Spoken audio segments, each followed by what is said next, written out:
তো গাইজ এর আগের ভিডিও থেকে তোমরা অনেকেই কমেন্ট করেছিলে যে টিয়াকাটির মেলা কি আর হবে না, আর মেলা চলতে চলতে কেন বা তোমরা এই মেলাটাকে থামিয়ে দিলে, আর মেলা থামানোর সঙ্গে সঙ্গে কেন বা তোমরা প্রোগ্রামগুলো সব ক্যান্সেল করে দিলে।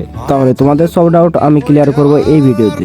আর আমি ভিডিওটা শুরু করার আগে সব দাদা ভাই এবং বন্ধুদের কাছে ক্ষমা চেয়ে নেবো, কারণ অনেকে অনেক দূরদূরান্ত থেকে এসে করে ফিরে চলে গেছো। দেখো, প্রথম দিন যেরকম ভাবে আমাদের মেলা শুরু হওয়ার কথা ছিল সেরকম ভাবেই শুরু হয়েছিল, আর আমরা যেরকম ভাবে দর্শক আসার কথা ভাবছিলাম সেরকমই আসছিল।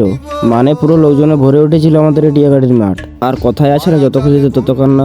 মানে হঠাৎ হয়েছে একটা অনেক বড় অ্যাক্সিডেন্ট, আর অ্যাক্সিডেন্টটা হচ্ছে যে একটা দাদা ভাই মুরগ লড়াই করতে এসেছিল খড়গপুর থেকে, আর দাদা ভাইয়ের নাম হচ্ছে ধর্মা হেমব্রম।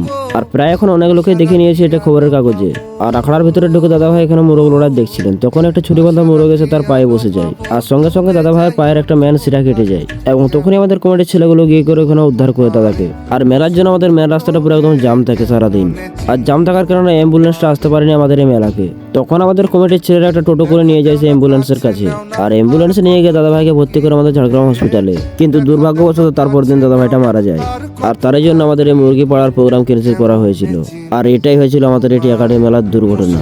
আর আমাদের মেলা কোনো ক্যান্সেল করা হয়নি, আমাদের যে তারিখে যেমন ভাবে মেলা হয় সেরকম ভাবে আমরা পরিচালনা করব এবং আরো ভালো করারও চেষ্টা করব, কারণ এর পরের বছর হবে আমাদের 50তম বর্ষ। মুর্শিদ ধন হে কেমন চিনিব তোমার।